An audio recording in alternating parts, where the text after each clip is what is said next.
굿모닝 큐티 가족 여러분, 새로운 한 주가 시작되는 상쾌한 월요일 아침입니다. 망둥이가 뛰면 꼴뚜기도 뛴다는 속담이 있죠. 분별 없이 따라하는 행동을 지적하는 표현인데요. 여러분은 세상이 뛰는 대로 따라 살지 않고 이번 주도 어제 주신 말씀처럼 하나님의 말씀으로 믿음으로 승리하는 복된 한 주간이 되기를 축복합니다. 오늘 함께 부를 찬송은 334장 아버지여 이 죄인을입니다. 다 함께 1절을 찬송하겠습니다.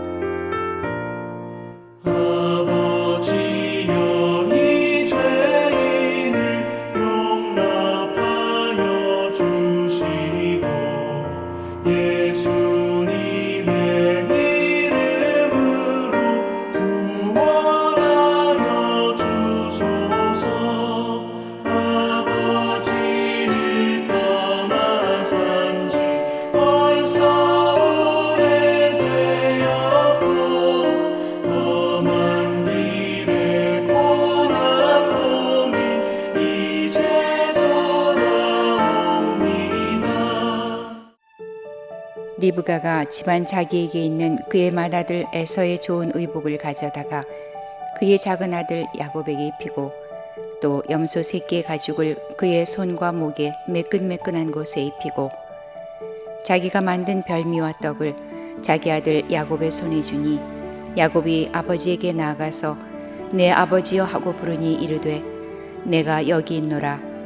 내 아들아 내가 누구냐? 야곱이 아버지에게 대답하되 나는 아버지의 맏아들 에서로소이다.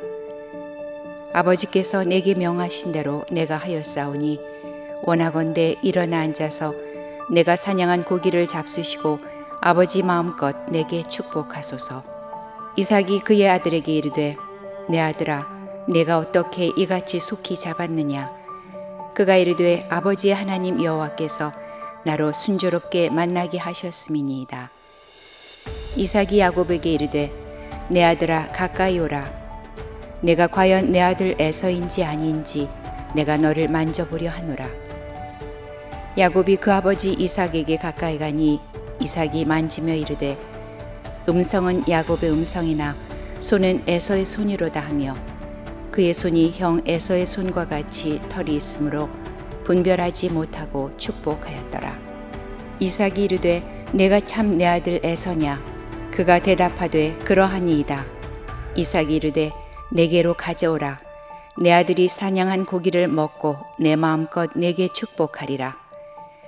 야곱이 그에게로 가져가매 그가 먹고 또 포도주를 가져가매 그가 마시고 그의 아버지 이삭이 그에게 이르되 내 아들아 가까이 와서 내게 입맞추라.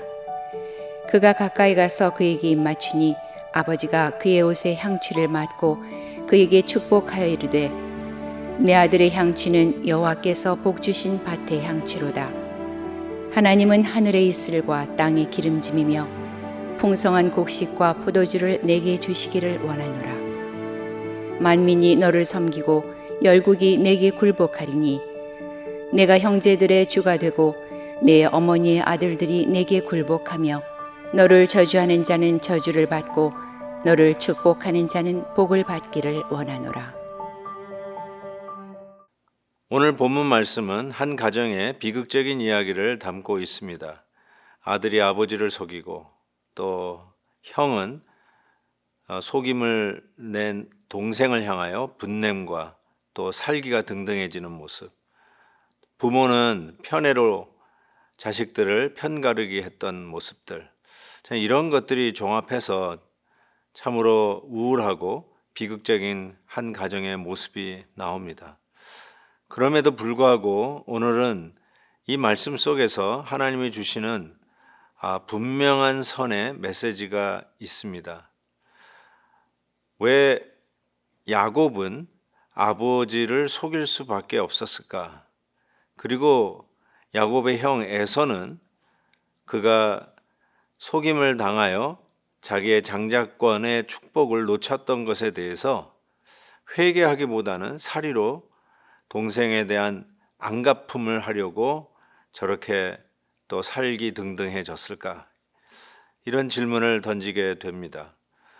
저는 이미 하나님의 말씀 속에서 이삭과 리브가가 복중에 쌍둥이를 임신했을 때에 하나님이 주셨던 약속의 말씀을 기억했으리라고 생각합니다. 그것은 큰 자가 작은 자를 섬기리라고 하시는 하나님의 뜻이었습니다.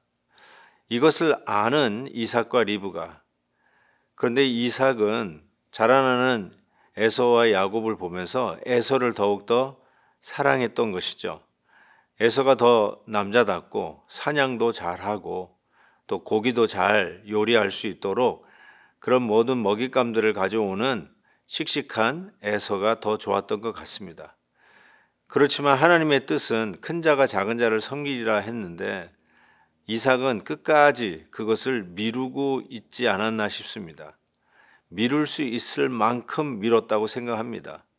그러나 그의 시력이 쇠퇴해 갔고 심지어는 형인지 동생인지도 분간할 수 없을 때에 동생 야곱은 아버지를 속이기 위해서 형처럼, 털이 많은 형처럼 자기를 위장하고 아버지에게 들어가서 축복을 받아냅니다.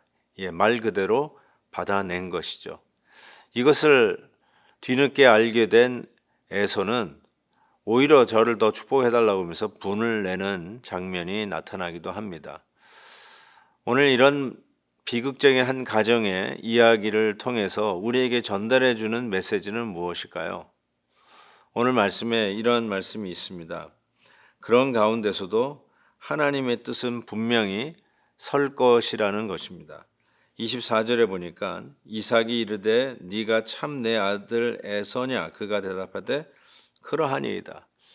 야곱이 아버지를 이렇게 눈 하나 깜짝하지 않고 속이면서 축복을 받아냈는데 이것으로 오히려 그는 하나님의 뜻에 합한 복을 그가 누리게 되죠.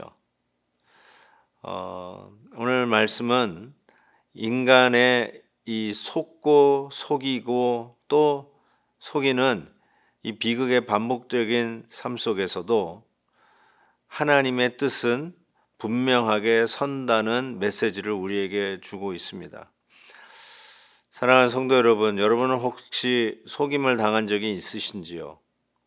혹은 속여보신 적은 있는지요? 어쩌면 우리의 인생사는 그런 거 아니겠어요? 이삭의 가정만 이렇게 풍지박산 나는 콩가루 가정이 아니라 우리의 가정은 어떤지요? 어쩌면 이 세상은 맞습니다. 속고 속이는 그런 세상인지 모르겠습니다. 그럼에도 불구하고 오늘 우리는 하나님의 말씀 속 앞에 서 있지 않습니까? 이 부족한 가운데도 하나님의 말씀을 듣고 있지 않습니까? 그 이유가 무엇일까요? 그 가운데서도 하나님의 뜻은 분명히 선다는 사실입니다. 하나님의 뜻은 반드시 이루어진다는 것입니다. 야곱이 아버지를 속인 행동은 결단코 정당화될 수 없을 것입니다. 하나님의 뜻을 믿고 기다렸다면 그 일은 반드시 이루어졌을 것입니다.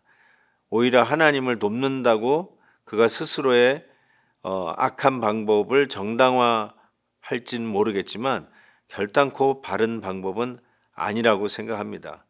하나님의 뜻이니까 거짓말을 해도 되고 하나님의 원하시는 것이니까 어떤 수단을 써도 상관없다라고 하는 것은 궤변에 지나지 않습니다. 하나님은 결단코 그런 것을 원치 않습니다. 그래서 우리가 하는 어떤 방법이나 수단은 우리가 하나님의 뜻을 행한다고 하나님의 영광을 위해서 행한다고 정당화될 수 없음이 분명합니다.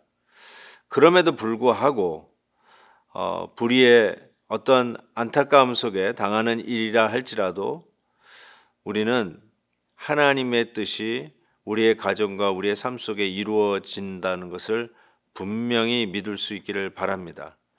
맞습니다. 내가 진다고 하나님이 지는 게 아닙니다. 내가 망했다고 하나님이 망하는 것이 아닙니다.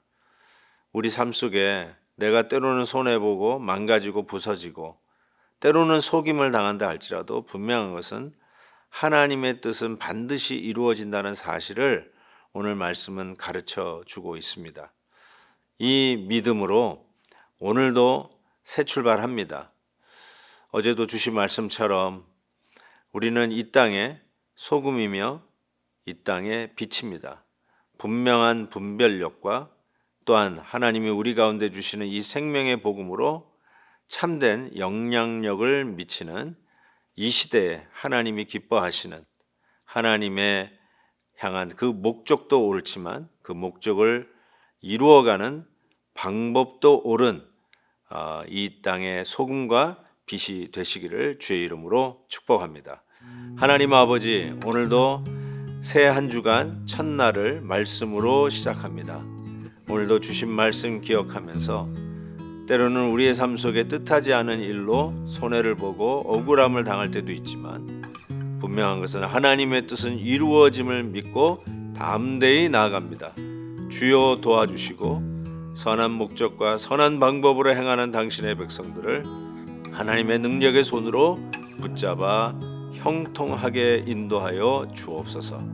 예수 그리스도의 이름으로 기도하옵나이다. 아멘. 내일 또 뵙겠습니다.